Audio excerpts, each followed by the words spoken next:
ओम श्री विष्णवे नमः। हरे कृष्ण। आप सभी का दिन शुभ हो। आज वैशाख मास का 23वां दिन है। आज दिनांक है 5 मई और दिन है सोमवार।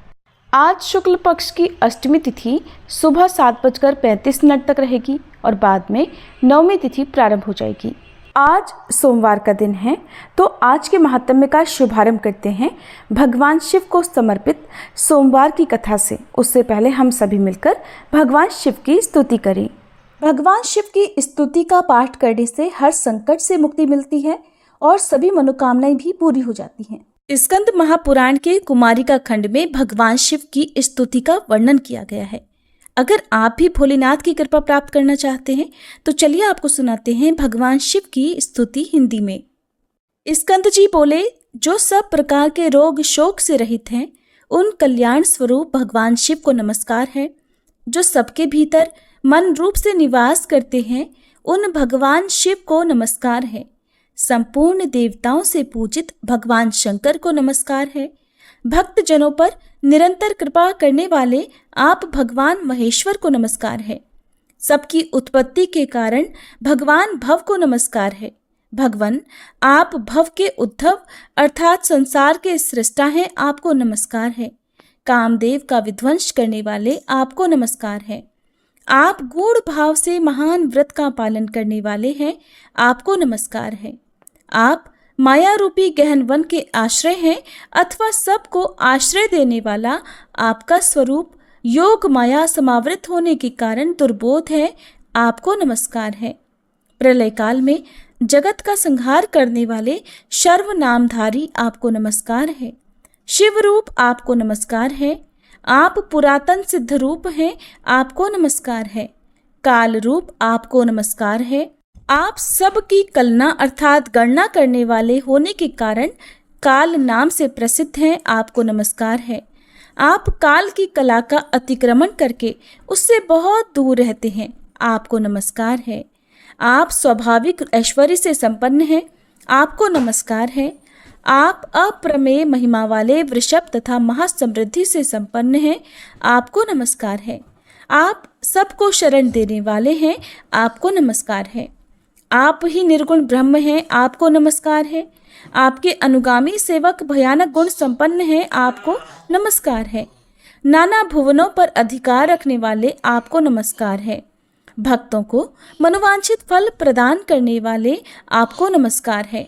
भगवान, आप ही कर्मों का फल देने वाले हैं, आपको नमस्कार है। आप ही सबका धारण पोषण करने वाले धाता तथा उत्तम कर्ता हैं, आपको सर्वदा नमस्कार है। प्रभु, आपके अनंत रूप हैं, आपका कोप सबके लिए असह्य है, आपको सदैव नमस्कार है।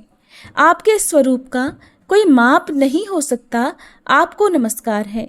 वृषभेंद्र को अपना वाहन बनाने वाले आप भगवान महेश्वर को नमस्कार है। आप सुप्रसिद्ध महाऔषध रूप हैं, आपको नमस्कार है।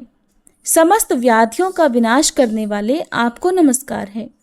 आप चराचर स्वरूप सबको विचार तत्व निर्णायत्मिकता शक्ति देने वाले कुमार नाथ के नाम से प्रसिद्ध तथा परम कल्याण स्वरूप हैं, आपको नमस्कार है। प्रभु, आप मेरे स्वामी हैं, संपूर्ण भूतों के ईश्वर और महेश्वर हैं। आप ही समस्त भोगों के अधिपति हैं। वाणी, बल और बुद्धि के अधिपति भी आप ही हैं। आप ही क्रोध और मोह पर शासन करने वाले हैं। पर और अपर अर्थात कारण और कार्य के स्वामी भी आप ही हैं। सबकी हृदय गुहा में निवास करने वाले परमेश्वर तथा मुक्ति के अधीश्वर भी आप ही हैं, आपको नमस्कार है। भगवान स्कंद के द्वारा इस प्रकार स्तुति किए जाने पर भगवान शिव ने कहा कि जो लोग सायंकाल और प्रातःकाल पूर्ण भक्ति पूर्वक तुम्हारे द्वारा की हुई इस स्तुति से मेरा स्तवन करेंगे, उनको जो फल प्राप्त होगा उसका वर्णन करता हूँ, सुनो। उन्हें कोई रोग नहीं होगा, दरिद्रता भी नहीं होगी तथा प्रियजनों से कभी वियोग भी नहीं होगा, और वे इस संसार में दुर्लभ भोगों का उपभोग करके मेरे परम धाम को प्राप्त करेंगे। इस प्रकार श्री स्कंद महापुराण के कुमारिका खंड में शिव स्तुति संपूर्ण हुई। पौराणिक कथा के अनुसार अमरावती नगर में एक धनी व्यापारी रहा करता था। दूर दूर तक उसका व्यापार फैला हुआ था। नगर में उस व्यापारी का सभी लोग बहुत मान सम्मान करते थे। इतना सब कुछ होने पर भी वह व्यापारी मन से बहुत दुखी था, क्योंकि उस व्यापारी का कोई पुत्र जो नहीं था।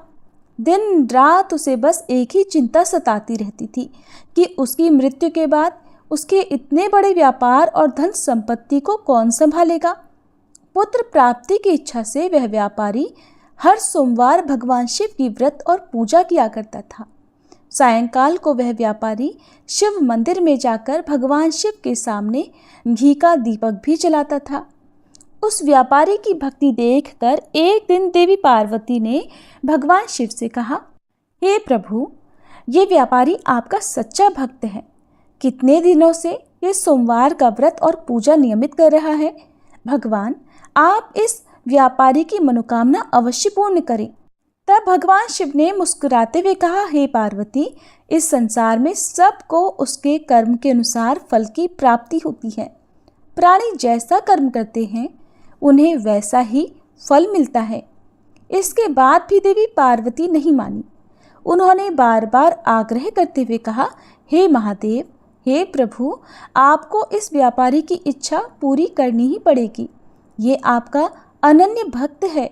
हर सोमवार आपका विधिवत व्रत रखता है और पूजा अर्चना के बाद आपको भोग लगाकर एक समय ही भोजन भी ग्रहण करता है। आपको इसे पुत्र प्राप्ति का वरदान तो देना ही होगा प्रभु। देवी पार्वती का इतना आग्रह देखकर भगवान शिव ने कहा, देवी, तुम्हारे आग्रह पर मैं इस व्यापारी को पुत्र प्राप्ति का वरदान देता हूँ, लेकिन इसका पुत्र 16 वर्ष से अधिक जीवित नहीं रहेगा। उसी रात भगवान शिव ने स्वप्न में उस व्यापारी को दर्शन देकर उसे पुत्र प्राप्ति का वरदान दिया और उसके पुत्र के 16 वर्ष तक जीवित रहने की बात भी बताई। भगवान के वरदान से उस व्यापारी को खुशी तो हुई, लेकिन पुत्र की अल्पायु की चिंता ने उस खुशी को नष्ट कर दिया। व्यापारी अब भी पहले की तरह सोमवार का विधिवत व्रत करता रहा। कुछ महीने पश्चात उसके घर एक बहुत ही सुंदर पुत्र उत्पन्न हुआ। पुत्र जन्म से व्यापारी के घर में खुशियां भर गई। बहुत धूमधाम से पुत्र जन्म का समारोह मनाया गया। व्यापारी को पुत्र जन्म की अधिक खुशी नहीं हुई, क्योंकि उसे पुत्र की अल्पायु के रहस्य का पता था, लेकिन ये रहस्य घर में किसी और को मालूम नहीं था। विद्वान ब्राह्मणों ने उस पुत्र का नाम अमर रखा। जब अमर 12 वर्ष का हुआ तो शिक्षा के लिए उसे वाराणसी भेजने का निश्चय किया गया। व्यापारी ने अमर के मामा दीपचंद को बुलाया और कहा कि अमर को शिक्षा प्राप्त करने के लिए वाराणसी छोड़कर आओ। अमर अब अपने मामा के साथ शिक्षा प्राप्त करने के लिए चल दिया। रास्ते में जहाँ भी अमर और दीपचंद रात्रि विश्राम के लिए ठहरते, वहीं यज्ञ करते और ब्राह्मणों को भोजन भी कराते थे। लंबी यात्रा के बाद अमर और दीपचंद एक नगर में पहुंचे। उस नगर के राजा की कन्या के विवाह की खुशी में पूरे नगर को सजाया गया था। निश्चित समय पर बारात आ गई, लेकिन वर का पिता अपने बेटे के एक आंख से काना होने के कारण बहुत चिंतित था। उसे इस बात का भय सता रहा था कि राजा को इस बात का पता चलने पर कहीं वह विवाह से इनकार न कर दे, इससे उसकी बदनामी होगी। वर के पिता ने अमर को देखा तो उसके मस्तिष्क में एक विचार आया।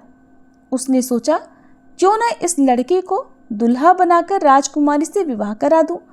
विवाह के बाद इसको धन देकर विदा कर दूंगा और राजकुमारी को अपने नगर में ले जाऊंगा। वर के पिता ने इस संबंध में अमर और दीपचंद से बात की। दीपचंद ने धन मिलने के लालच में वर के पिता की बात स्वीकार कर ली और अमर को दूल्हे के वस्त्र पहनाकर राजकुमारी चंद्रिका से विवाह करा दिया गया। राजा ने बहुत सा धन देकर राजकुमारी को विदा किया। अमर जब लौट रहा था तो सच नहीं छिपा सका और उसने राजकुमारी के दुपट्टे पर लिख दिया, राजकुमारी चंद्रिका, तुम्हारा विवाह तो मेरे साथ हुआ था। मैं तो वाराणसी में शिक्षा प्राप्त करने जा रहा हूँ। अब तुम्हें जिस नवयुवक की पत्नी बनना पड़ेगा वह काना है। जब राजकुमारी ने अपने दुपट्टे पर लिखा हुआ पढ़ा तो उसने काने लड़के के साथ जाने से इनकार कर दिया। राजा ने सब बातें जानकर राजकुमारी को महल में रख लिया। उधर अमर अपने मामा दीपचंद के साथ वाराणसी पहुंच गया। अमर ने गुरुकुल में पढ़ना प्रारंभ कर दिया। जब अमर की आयु 16 वर्ष की हुई तो उसने एक यज्ञ किया। यज्ञ की समाप्ति पर ब्राह्मणों को भोजन कराया और खूब अन्न वस्त्र दान किए। रात को अमर अपने शयन कक्ष में सो गया। शिवजी के वरदान के अनुसार शयनावस्था में ही अमर के प्राण पखेरु उड़ गए। सूर्योदय पर मामा अमर को मृत देखकर रोने पीटने लगा। आसपास के लोग भी एकत्र होकर दुख प्रकट करने लगे। मामा के रोने विलाप करने के स्वर समीप से गुजरते हुए भगवान शिव और माता पार्वती ने भी सुने। तब माता पार्वती ने भगवान से कहा, प्राणनाथ, मुझसे इसके रोने का स्वर सहन नहीं हो रहा, आप इस व्यक्ति के कष्ट को अवश्य दूर कीजिए। भगवान शिव ने देवी पार्वती के साथ अदृश्य रूप में जाकर अमर को देखा तो पार्वती जी से बोले, देवी, ये तो उसी व्यापारी का पुत्र है जिसे मैंने 16 वर्ष की आयु का वरदान दिया था। आज इसकी आयु तो पूरी हो गई। देवी पार्वती ने फिर भगवान शिव से निवेदन किया, हे प्राणनाथ, आप इस लड़के को जीवित कर दीजिए, नहीं तो इस लड़के के माता पिता पुत्र की मृत्यु के कारण रो रो कर अपने प्राणों का त्याग कर देंगे। इस लड़के का पिता तो आपका परम भक्त है, वर्षों से सोमवार का व्रत करते हुए आपको भोग लगा रहा है। माता पार्वती के बार बार आग्रह करने पर भगवान शिव ने उस लड़के को जीवित होने का वरदान दे दिया और कुछ ही क्षणों में वह जीवित होकर उठ बैठा।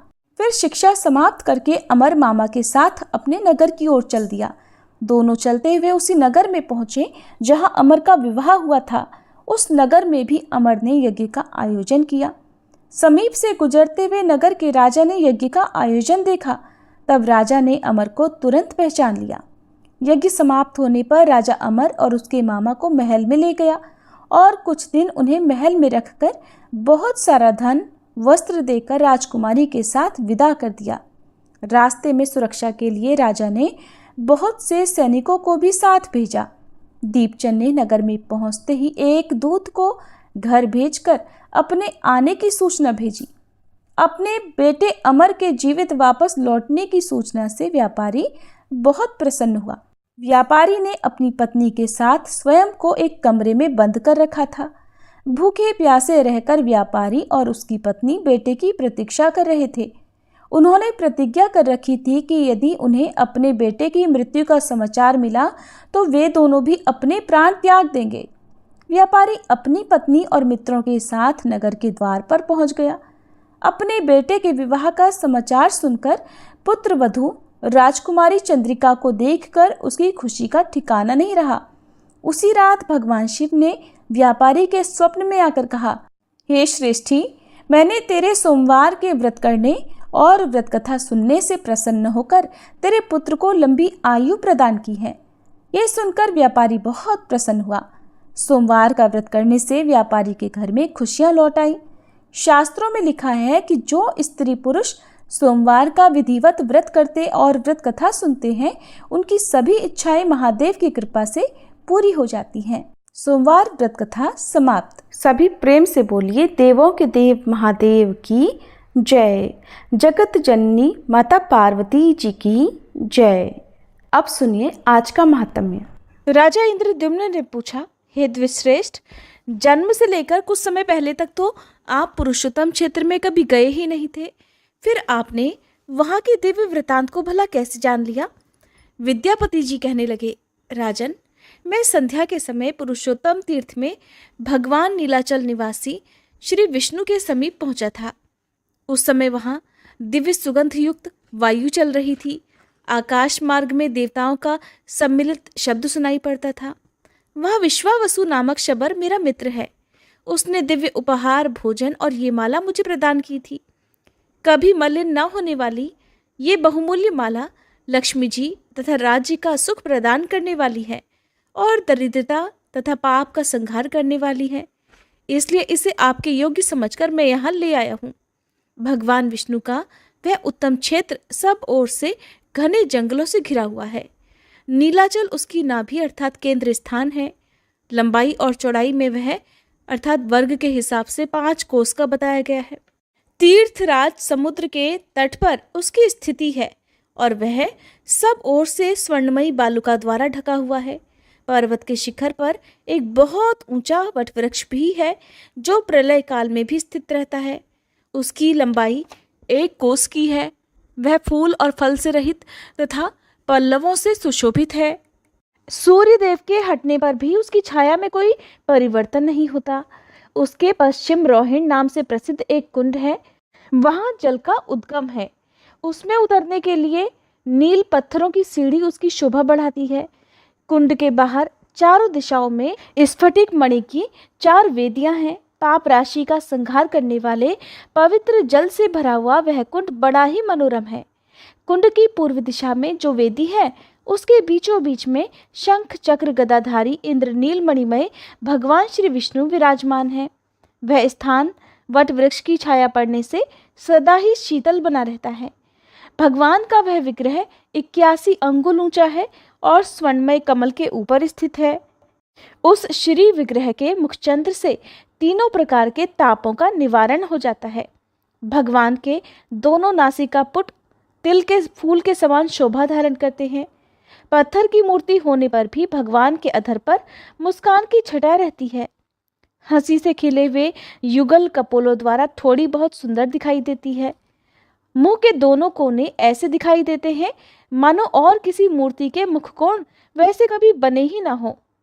मंद मंद मुस्कान वाले अधर, कपोल, ठोड़ी और मुंह के सुंदर कोने आदि को धारण करने वाले भगवान माधव विश्वकर्मा आदि शिल्पियों के लिए भी आदर्श बने हुए हैं। मछली की आकृति वाले कुंडलों से सुशोभित दोनों कानों के द्वारा भगवान का मुखचंद्र गुरु और शुक्र के मध्य भाग में स्थित पूर्ण चंद्र का उपहास कर रहा है। गले के सुंदर आभूषण से शोभाजनक कंठ प्रदेश के द्वारा भगवान अपना दर्शन करने वाले पुरुषों के मन में दक्षिणावर्ती शंख से मुक्तामणि के प्रकट होने की आशंका उत्पन्न करते हैं। उनके कंधे मोटे और चौड़े हैं। घुटने तक लंबी उनकी 4 भुजाएं हैं। वक्ष स्थल पर स्वच्छ और निर्मल हार शोभा पा रहा है। दिव्य कौस्तुभ मणि में पड़े हुए प्रतिबिंबों के रूप में मानो वे 14 भुवनों को धारण करते हैं। गहरे नाभि रूपी सरोवर में प्रविष्ट हुई सूक्ष्म रोमावलियों के कारण भगवान का श्री विग्रह और भी मनोहर प्रतीत होता है। गले में लटकता हुआ हार त्रिवली के मध्य भाग तक का स्पर्श करता है। मोती की माला कमर के पास तक लटकी हुई है। वे पीतांबर से शोभा पाते हैं। दोनों जंघाएं 2 खंभों के समान जान पड़ती हैं, मानो वे मोक्ष के मंगलमय धाम में जाने के लिए बाहरी द्वार के आश्रय हों। भगवान के दोनों चरण गोलाकार घुटनों, पैरों तक लटकती हुई वनमाला तथा रत्नमय कड़ों से शोभा पाते हैं। वे हार, कंगन, भुजबंद और मुकुट आदि से विभूषित हैं। भगवान अपने चारों हाथों में चक्र, पद्म, गदा और शंख रूप में परिणत ज्ञान, अहंकार, ऐश्वर्य तथा शब्द ब्रह्म अर्थात वेद राशि को धारण करते हैं। भगवान जगन्नाथ स्वयं दिशाओं को प्रकाशित करते हुए नीलाचल के शिखर पर विराजमान हैं, जिनका दर्शन करके भक्ति पूर्वक प्रणाम करने से मनुष्य देह बंधन से मुक्त हो जाता है। भगवान के वाम पार्श्व में भगवती लक्ष्मी जी वीणा बजा रही हैं। उनकी दृष्टि भगवान के मुख की ओर है। वे संपूर्ण लावण्य का निवास तथा सभी अलंकारों से विभूषित हैं। जगत के पिता और माता भगवान श्री विष्णु और भगवती लक्ष्मी जी दोनों उस पर्वत पर ही निवास करते हैं। मैंने उन दोनों का ही दर्शन किया। वे दोनों मौन भाव से बैठे हैं और अपनी मुस्कुराती हुई दृष्टि से दर्शन करने वाले हर प्राणी पर कृपा की वर्षा करते हैं। दीनों पर दया करने के कारण मैंने उन्हें चैतन्य रूप ही माना है। उनके पीछे अपने फनों का छत्र लगाए हुए भगवान शेषनाग भी खड़े हैं और आगे सुदर्शन चक्र को दिव्य शरीर धारण करके खड़े हुए देखा है। सुदर्शन के पीछे गरुड़ जी हाथ जोड़े खड़े हैं। इस प्रकार अद्भुत रूप धारण करने वाले साक्षात लक्ष्मीपति भगवान श्री विष्णु का दर्शन करके मेरा मन बार बार उन्हीं की ओर दौड़ रहा है, मानो कोई इसे रस्सियों में बांधकर अपनी ओर खींच रहा हो। तीर्थ स्थान, तप, दान, देवयज्ञ और व्रतों के द्वारा भी कोई वैसे दिव्य रूप में भगवान का दर्शन नहीं कर सकता। जो लोग निर्मल आकाश की तरह प्रतीत होने वाले पुरुषोत्तम तीर्थ निवासी नील विग्रह भगवान विष्णु का ध्यान करते हैं, वे सब प्रकार के बंधनों से मुक्त होकर अंत में भगवान विष्णु के धाम में प्रवेश करते हैं। जिसने नीलाचल नाथ भगवान का दर्शन कर लिया है, वही दानी, वही यज्ञकर्ता, वही सत्यवादी, वही धर्मात्मा तथा वही संपूर्ण गुणों से श्रेष्ठ और इस समस्त जगत में महान है। राजन, वहाँ जगदीश्वर माधव के जो सेवक हैं, उन्हीं से मैंने भगवान के इस महात्म्य का परिचय प्राप्त किया। वहाँ आदि सृष्टि की परंपरा से चला आता हुआ पुरातन और सुप्रसिद्ध आख्यान सुनकर मैं यहाँ आया हूँ। महाराज, आपकी ही आज्ञा से श्री पुरुषोत्तम का दर्शन करके वहाँ का सब वृतांत मैंने आपसे निवेदित किया है। अब आपकी जैसी इच्छा हो वैसा कीजिए। तब इंद्रद्युम्न बोले, भगवन, आपका वचन मेरे लिए सर्वथा विश्वसनीय है। मुझे आपकी कही गई हर बात पर पूर्णतः विश्वास है। आपके मुख से भगवान के पापहारी स्वरूप का वर्णन सुनकर और इस दिव्य प्रसाद माला का संयोग पाकर मैं तो धन्य हो गया। अनेक जन्मों में उपार्जित मेरी समस्त पाप राशि आज नष्ट हो गई। अब मैं भगवान लक्ष्मीपति के दर्शन का अधिकारी हो गया हूँ। सर्वतोभावेन वहाँ की यात्रा करूँगा और इस राज्य और बढ़ी हुई समृद्धि के द्वारा पुरुषोत्तम तीर्थ में निवास स्थान, नगर और दुर्ग बनवाऊंगा। भगवान विष्णु की प्रसन्नता के लिए 100 अश्वमेध यज्ञों का अनुष्ठान करूँगा और प्रतिदिन सैकड़ों उपचारों से श्रीनाथ जी का पूजन करूँगा। व्रत, उपवास और नियमों द्वारा जगत गुरु भगवान को प्रसन्न करूँगा, जिससे वे मुझ संतप्त प्राणी को अपने वचनामृत से अभिषिक्त करेंगे। भगवान नारायण तो दीनों पर अनुग्रह करने वाले हैं, वे मुझ पर भी कृपा करेंगे। इस प्रकार राजा इंद्रद्युम्न श्रद्धा और भक्ति से भगवान जगदीश्वर की स्तुति कर रहे थे। इतने में ही संपूर्ण भुवनों को देखने की उत्सुकता रखने वाले देवर्षि नारद वहां आ पहुंचे। विष्णु भक्तों में श्रेष्ठ ब्रह्मपुत्र नारद जी को आता देखकर राजा अचानक उठकर खड़े हो गए और पाद्य, अर्घ्य और आचमनी निवेदित करके उन्हें उत्तम आसन पर बिठाकर प्रणाम पूर्वक हाथ जोड़कर बोले, आज मेरे संपूर्ण यज्ञ, दान, स्वाध्याय और तप सफल हो गए, क्योंकि मेरे घर पर ब्रह्मा जी के दूसरे स्वरूप अर्थात देवर्षि नारद जी कृपा पूर्वक पधारे हैं। मुने, आपने यहाँ तक आने की कृपा की। इतने से ही यद्यपि मैं कृतार्थ हो गया हूँ, फिर भी आपकी प्रसन्नता के लिए मैं आपकी क्या सेवा करूँ, आपकी किस आज्ञा का पालन करूँ, कौन सा प्रयोजन लेकर आपने मेरे इस घर को पवित्र किया है, कृपा कर बताइए। भक्ति और विनय से सराबोर राजा की यह कोमल वाणी सुनकर नारद जी ने मुस्कुराते हुए कहा, नारायण नारायण। राजन, तुम्हारे निर्मल गुणों से ब्रह्मादि संपूर्ण देवता, सिद्ध और मुनि अत्यंत प्रसन्न हैं। तुमने बहुत अच्छा निश्चय किया है। हजारों जन्मों के अभ्यास से नीलाचल गुहा निवासी भगवान माधव में भक्ति होती है। परम बुद्धिमान ब्रह्मा जी ने उन्हीं भगवान जगदीश्वर की आराधना करके इस सृष्टि का निर्माण किया और पितामह की पदवी पाई है। तुम भी उन्हीं के वंश में उत्पन्न हुए हो, इसलिए भगवान के प्रति तुम्हारी ऐसी भक्ति होना तो उचित ही है। पग पग पर दुख और संकटों से भरे हुए इस संसार रूपी वन में भटकते हुए मनुष्यों के लिए एकमात्र भगवान विष्णु की भक्ति ही सुख देने वाली है। ये संसार एक समुद्र है जहाँ कोई भी सहारा देने वाला नहीं है। सुख दुख आदि द्वंद्वों की प्रचंड आंधी से इसमें सदा तूफान आता रहता है। इस कारण यह अत्यंत दुस्तर है।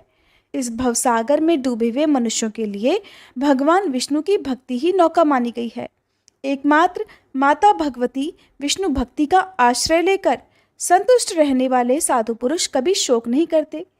राजन, देहधारियों की जो बड़ी भारी पाप राशि है, वह विष्णु भक्ति रूपी महान दावानल में पतंगों की तरह जल जाती है।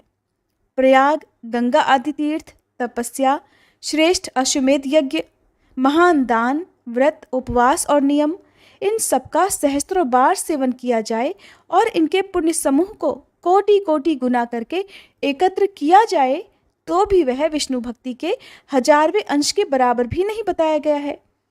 नारद जी के बताए हुए विष्णु भक्ति महात्म्य को सुनकर राजा इंद्रद्युम्न के मन में विष्णु भक्ति का स्वरूप जानने की इच्छा हुई। अतः उन्होंने पूछा, भगवान, भक्ति का क्या रूप है, उसके क्या लक्षण होते हैं, कृपया इनका भी वर्णन कीजिए। तब देवर्षि नारद ने राजा इंद्रद्युम्न को जो कुछ भी बताया उसका वृतांत आप सभी अगले अध्याय में सुनिएगा।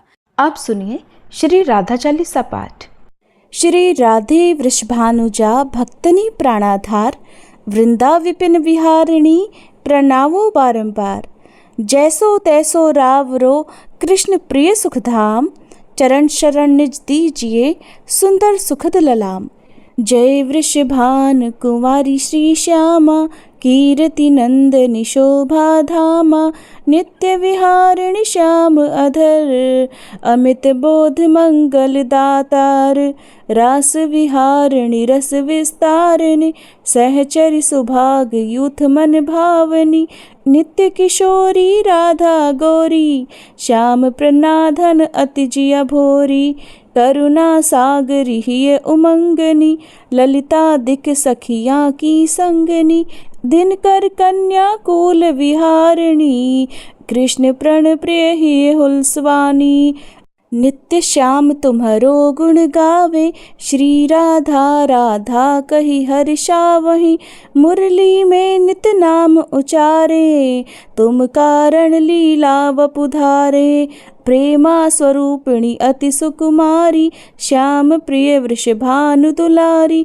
नवल किशोरी अति छवि लगे धामा, द्युति लघु लाग कोटि रति कामा, गौरांगी शशि निंदक वदना, सुभग चपल अनियारे नैना, जावक युत पद पंकज चरण, नुपुर ध्वनि प्रीतम मन हरिणा, संतता सहचरी सेवा करही, महामोद मंगल मन भरही, रसिकन जीवन प्राण अधारा, राधा नाम सकल सुख सारा, अगम अगोचर नित्य स्वरूपा, ध्यान धरत निशिदिन ब्रज भूपा, उपजे उजासु अंश गुण खानी, कोटिन उमा राम ब्रह्माणी, नित्य धाम गोलोक बिहारिणी, जन रक्षक दुख दोष नसवानी, शिव अज मुनि सनकादिक नारद, पार न पाए शेष अरु शारद, राधा शुभ गुण रूप उजारी,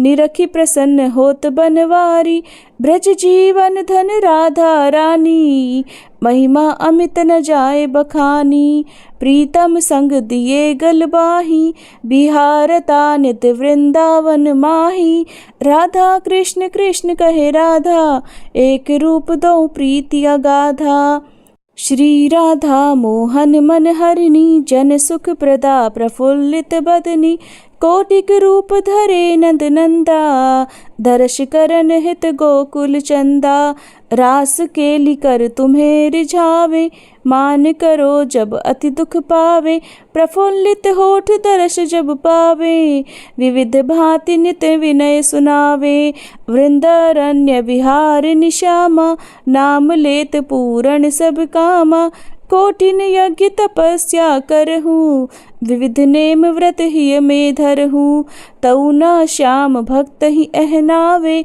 जब लगी राधा नाम न गावे, वृंदा विपिन स्वामिनी राधा, लीला वपु तब अमित अगाधा, स्वयं कृष्ण पावे नहीं पारा, और तुम्हें को जानन हारा, श्री राधा रस प्रीति अभेदा, सादर गान करत नित वेदा, राधा त्यागी कृष्ण को भजी है, ते सपने हूँ जग जल धिन तरी है, कीर्ति कुमारी हुआरी राधा, सुमिरत सकल मिटहि बहु बाधा, नाम अमंगल मूल न सावन, त्रिविध ताप हरि हरि मन भावन, राधा नाम ले जो कोई, सहज ही दामोदर वश होई, राधा नाम परम सुखदाई, भजतहि कृपा करे यदुराई, यशुमति नंदन पीछे फिर है, जो को राधा नाम सुमिर है, रास विहारिणी श्यामा प्यारी,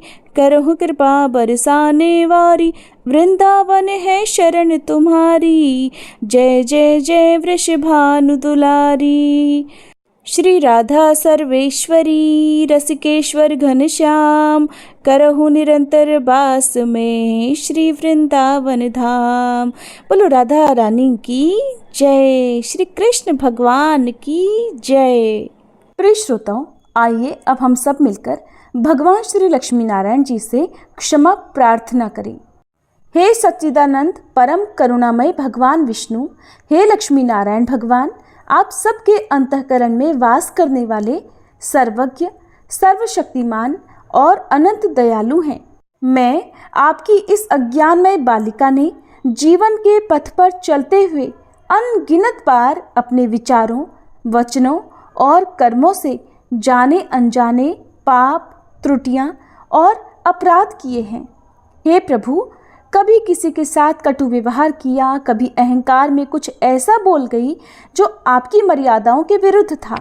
कभी क्रोध आया, कभी मोह ने भरमाया और कभी लोभ ने मुझे आपके पथ से डगमगाया। परंतु प्रभु, आप तो क्षमाशील हैं। आप तो उसी को उठाते हैं जो गिर गया हो, उसी को थामते हैं जो भटक गया हो। हे श्री हरि, मैं स्वीकार करती हूँ कि मेरी बुद्धि संकीर्ण है, मन चंचल है, इंद्रियां आकर्षणों में बहक जाती हैं, परंतु मेरा हृदय बार बार आपके श्री चरणों की ओर ही लौट आता है। हे प्रभु, मैं आपकी शरण में हूँ। आपके बिना मेरा कोई सहारा नहीं, कोई गति नहीं। मुझ में यदि कोई गुण है तो वह आपके चरणों की भक्ति है। मुझ में यदि कोई शक्ति है तो वह आपके नाम का स्मरण है। आपकी कृपा के बिना मैं कुछ भी नहीं। इसलिए हे करुणा सिंधु, कृपया मुझ पर दृष्टि डालिए, मेरे समस्त पापों को क्षमा कर दीजिए, मुझे अपनी भक्ति में दृढ़ बनाइए और अपने प्रेम में बांध लीजिए। मैं न योग जानती हूँ, न यज्ञ, न तप, न व्रत। मैं तो केवल एक बात जानती हूँ कि आप मेरे हैं और मैं आपकी हूँ। यही संबंध मेरी आत्मा की अंतिम पहचान है।